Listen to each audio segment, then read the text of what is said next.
తెలంగాణలో పోలింగ్ చూసుకుంటే పొద్దున్న నుంచి కూడా చాలా యాక్టివ్గా ఓటర్స్ పోలింగ్ కేంద్రాల వద్దకు వస్తున్నారు. నార్మల్గా పోలింగ్ డే అంటే ఒక హాలిడే లాగా, హాలిడే రోజు ఎంజాయ్ చేయాలనే విధంగా ఉంటారు. కానీ ఈసారి ఎలాగవుతుంది పోలింగ్? ఆల్రెడీ 2023 నవంబర్లో అయింది ఎమ్మెల్యే ఎలక్షన్స్లో. సో ఇప్పుడు ఎంపీ ఎలక్షన్స్ 17 లోక్సభ సెగ్మెంట్లతో పాటు ముఖ్యంగా తెలంగాణలో బై ఎలక్షన్ కూడా ఉంది. మనం దానికి సంబంధించి సికింద్రాబాద్ కంటోన్మెంట్లో బై ఎలక్షన్ కూడా ఉంది. మనం ప్రస్తుతం సికింద్రాబాద్ కంటోన్మెంట్లోని రసూల్పురలోని ఒక పోలింగ్ కేంద్రం వద్ద ఉన్నాం. ఇక్కడ చాలా వరకు కూడా ముస్లిం ఓటు బ్యాంక్ అధికంగా ఉంది రసూల్పుర ఏరియాలో. ముఖ్యంగా మనం చూస్తున్నాము మహిళలు అందరూ కూడా లైన్లో తమ ఓటు హక్కు వినియోగించుకోవడానికి లైన్లు కట్టడం జరిగింది. అలాగే చాలామంది ముస్లిం సోదరులు కూడా ఆ లైన్లో ఉన్నారు. ఇక్కడ కాంగ్రెస్ పార్టీ నుంచి శ్రీ గణేష్, అలాగే బీఆర్ఎస్ నుంచి లాస్యా నందిత సోదరి నివేదిత, అలాగే బీజేపీ నుంచి వంశా తిలక్ ఉన్నారు.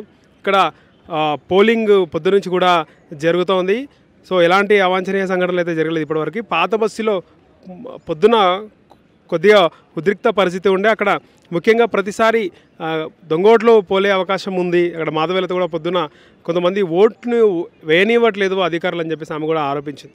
ఈ నేపథ్యంలో ముఖ్యంగా తెలంగాణలో అయితే సాఫీగా ఓటు ప్రక్రియ అయితే జరుగుతుంది. ముఖ్యంగా మనం ఇక్కడ ఏదైతే సికింద్రాబాద్ కంటోన్మెంట్లో ఉన్నాం, సికింద్రాబాద్ కంటోన్మెంట్లో కూడా దాదాపు మధ్యాహ్నం వరకు కూడా పోలింగ్ ప్రశాంతంగానే జరిగింది. కాంగ్రెస్ పార్టీ అభ్యర్థి శ్రీ గణేష్ మనతో పాటు ఉన్నారు, మాట్లాడదాం. నమస్తే అండి. నమస్తే. ఎలా జరుగుతుంది పోలింగ్? ఎలా జరుగుతుంది? బాగా జరుగుతుంది. ఇక్కడ అన్ని దగ్గర పీస్ఫుల్గా జరుగుతుంది. చాలామంది ఓటు హక్కు కూడా వినియోగించుకుంటున్నారు. చాలా సంతోషకరమైన విషయం. వాళ్ళకి నచ్చిన వాళ్ళు, మంచి వాళ్ళని చూసి ఓటేసి వాళ్ళు గెలిపించుకుంటే ప్రజలు నేను ఇక్కడ అన్నీ తిరిగి చూస్తున్నప్పుడు 1.5 అవర్ దాకా అయినా కూడా 2 అవర్స్ అయినా కూడా క్యూలో ఉండి ఓటు వేస్తున్నారంటే వాళ్ళందరికీ ఒక నమ్మకం.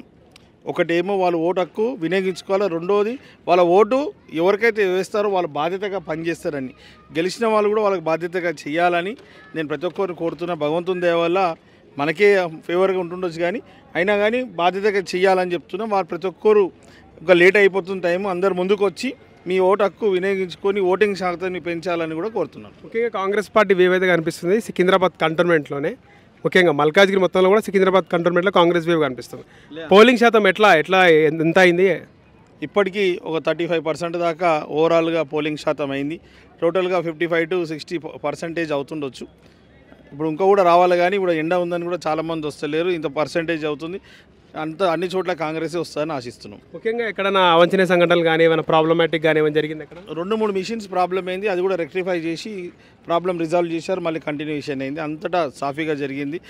రిటర్నింగ్ ఆఫీసర్ గారు మధుకర్ నాయక్ గారికి, ఇక్కడ మొత్తం సిబ్బందులు ఎవరైతే ఉన్నారో ఎలక్షనింగ్ డిపార్ట్మెంట్లో చేస్తున్నారో, దీనికి సహకరించిన వాళ్ళు, మంచిగా ఏర్పాట్లు చేసిన ప్రతి ఒక్కరికి హృదయపూర్వక ధన్యవాదాలు. మరియు నేను రిక్వెస్ట్ చేస్తున్న కాలనీ వాసులకి, యువకులకి, మీరు ఎక్కువ శాతం మళ్ళీ కూడా ఇప్పుడు కూడా సమయం ఉంది, మీరు అందరూ ఓటింగ్లో పాల్గొని ఓటింగ్ శాతంని పెంచాలి. మంచి భవిష్యత్తుకి మీరు పునాది వేయాలని కోరుతున్నాను. శ్రీ గణేష్ని ఓడగొట్టడానికి ఆల్రెడీ చాలామంది బీఆర్ఎస్ ఎమ్మెల్యేలు, ఒక మాజీ మంత్రి కూడా పనిచేస్తున్నారు. ఎట్లా ఎదుర్కొంటున్నారు? గెలిపించేది వీలే, మంత్రులు కాదు. గెలిపించేది వీలే. వాళ్ళు మాజీ మంత్రులు కాదు, ఎమ్మెల్యేలు కాదు. గెలిపించేది జనాలే. జనాలు ఈసారి డిసైడ్ అయిపోయారు. డెవలప్మెంట్కి ఓటేయాలి.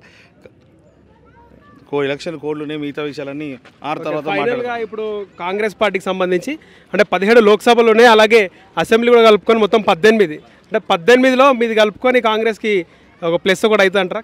101% ప్లస్ అవుతుంది. ఎక్కడ జనాలు చూసినా కూడా విపరీతమైన స్పందన ఉంది. ఈసారి మార్పు కావాలి, కంటోన్మెంట్లో మంచి జరగాలని అందరు డిసైడ్ ఉన్నారు. కాబట్టి అందరు ముఖాల కళ ఉంది, మంచి జరగబోతుందని ఆశిస్తున్నారు కూడా. నేను ఎక్కడ వెళ్ళినా కూడా గతంలో కొంతమంది గుర్తుపట్టకపోతున్నారు, ఇప్పుడు ఎక్కువ శాతం గుర్తుపట్టి అందరు రిసీవింగ్ చేసుకుంటారు. ఆ రిసీవింగ్ చేసుకుంటారు అంటే పేరు పక్క నియోజకవర్గాల్లో కూడా పాతిపోయింది అంటారు.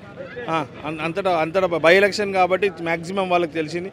నేను కూడా 15 సంవత్సరాల్లో ఈ కంటోన్మెంట్లో తిరిగాను కాబట్టి జనాలు సిటీ మొత్తం గుర్తుపడతారు. చాలా మటుకైతే నన్ను కూడా గుర్తుపడతారు. ఎందుకంటే ఇన్ని సంవత్సరాలు కన్సిస్టెన్సీగా ఒక కాన్స్టిట్యున్సీకి పనిచేసే వాళ్ళు నాయకులు లేరు. ఎలక్షన్ టు ఎలక్షన్ వచ్చే వాళ్ళు పోయేటోళ్ళు చాలామంది ఉంటారు, కానీ నిరంతరం ప్రజలు ఉండరు, తక్కువ మంది. కాబట్టి ఆ విధంగా అందరు గుర్తుపడతారు. Thank you.